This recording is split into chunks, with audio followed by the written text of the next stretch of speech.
यानी परमेश्वर निराकार है, सर्वशक्तिमान है, उसका न और वो अकेला है, न उसका कोई बेटा है न बेटी है।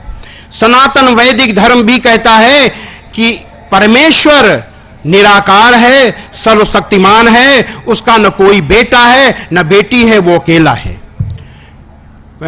श्वेताश्वतरोपनिषद के अध्याय 6 का 8वां श्लोक है, न तस्य कार्यम करणम च विद्यते न तस्य कार्यम करणम च विद्यते न तत्समश्चाभ्यादिकस्य दृश्यते।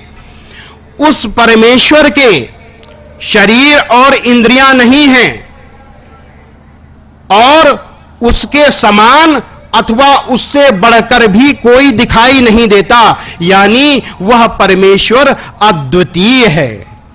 और इसी में श्वेताश्वतरोपनिषद में है कि नयन मूर्धम न तिर्यंचम न मध्य परिजग्रभत न तस्य प्रतिमा अस्ति यस्य नाम महद्यशः।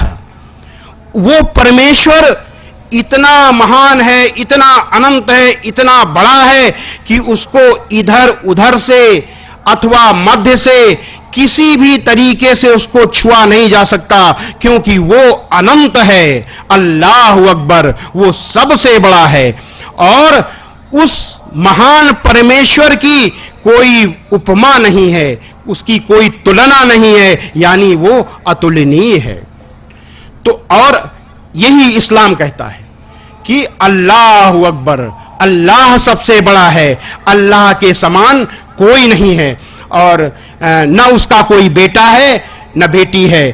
कुरान मजीद के सूरा 6 आयत नंबर 101 में है कि वह जमीनों और आसमानों का सर्वप्रथम पैदा करने वाला है, उसके कोई बेटा कैसे हो सकता है जबकि उसकी पत्नी ही नहीं। लेकिन दूसरे धर्म क्या कहते हैं कि अल्लाह का बेटा है, कोई कुछ बेटा बताता है तो कोई कुछ बताता है। तो आज हमारे हिंदुस्तान में बेटा तो दूर रहा, न जाने कितने लोग कहते हैं मैं ही अल्लाह हूं, मैं ही परमेश्वर हूं, यानी खुलेआम परमेश्वर घूम रहे हैं यहां। तो इससे बड़ा झूठ कुछ हो नहीं सकता। अल्लाह कितना बड़ा है, इसकी अगर मिसाल देखनी है तो केवल प्रकृति में देखो, नेचर में देखो। एक परिंदा, एक कीड़ा, वो पत्तियां खाता है और पत्तियां खाने के बाद वो घंटों उड़ता रहता है, घंटों उड़ता है। क्या कोई ऐसा हवाई जहाज बना सकती है विज्ञान कि वो पत्ते खाए और पत्ते खाने के बाद घंटों उड़ता रहे और जब उसको पेट्रोल की जरूरत पड़े तो खुद पेट्रोल का इंतजाम कर ले, पेट्रोल पंप बन जाए, बिना पैसे के पेट्रोल का इंतजाम कर ले, वो बिना पैसे के अपने पेट्रोल का इंतजाम कर लेता है। और एक परिंदा कीड़े मकोड़े खाता है और कीड़े मकोड़े खाने के बाद घंटों उड़ता है, जहां चाह बैठ गया, उसको एरोड्रम की जरूरत नहीं है, हवाई पट्टी की जरूरत नहीं है, न हेलीपैड की जरूरत है, चाहे दीवार में बैठ गया चाहे पेड़ में बैठ गया। क्या ऐसा कोई हवाई जहाज हेलीकॉप्टर बन सकता है जो अपने पेट्रोल का इंतजाम करे, इस तरीके से जहां चाहे वहां उतर जाए? तो ये मनुष्य को देखिए किस तरीके से उसकी रचना की गई, ब्रह्मांड को देखिए कि आज एक जो हम ये सूरज देखते हैं, इस तरीके के सूरज कितने हैं, जो तारे हैं, इन तारों की ब्रह्मांड में इतनी संख्या है जितनी कि समुद्र के अंदर रेत है, इससे भी करोड़ों गुना ज्यादा। समुद्र में जितने रेत हैं के कण हैं, टुकड़े हैं, इससे भी करोड़ों गुना ज्यादा तारे हैं। और इनकी दूरी कितनी है? प्रकाश यानी लाइट की चाल होती है 1 सेकंड में 3 लाख किलोमीटर। 1 सेकंड में 3 लाख किलोमीटर की चाल से अगर कोई, इस वेग से अगर कोई चीज चले, इस वेलोसिटी से, और 1 साल चलती रहे, 1 सेकंड में 3 लाख किलोमीटर की रफ्तार से चले और 1 साल तक चलती रहे, तो इसको 1 प्रकाश वर्ष दूरी कहते हैं।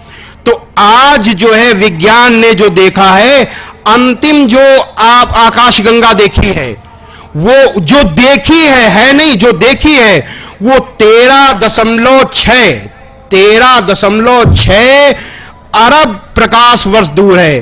कहने का मतलब कि 1 सेकंड में 3 लाख किलोमीटर की चाल से अगर चले तो 13 अरब 60 करोड़ साल लग जाएं वहां पहुंचने में। इतनी दूर आकाशगंगा देखी, इतना विशाल ब्रह्मांड है, और इस विशाल ब्रह्मांड को बनाने वाला जो परमेश्वर है वो कितना अनंत होगा, इसको देखने के बाद अपने आप मुंह से निकल आता है अल्लाहु अकबर, उससे बड़ा कोई नहीं है। और ऐसे परमेश्वर को झूठे ढंग से लोग क्या कहते हैं मैं ही परमेश्वर हूं।